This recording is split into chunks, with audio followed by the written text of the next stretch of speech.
So in the last episode, we were talking about the addressable gem and how it expands URI that's built into Ruby to also give us some features from the public suffix gem.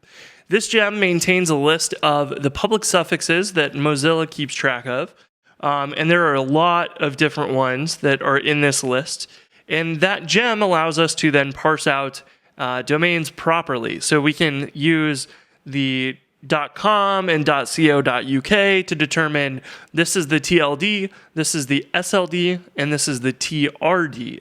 And so these are the three main concepts that you can get from the public suffix. You have the TRD, which is your subdomain list, which could be multiple things separated by periods. Your SLD, which is just your main name.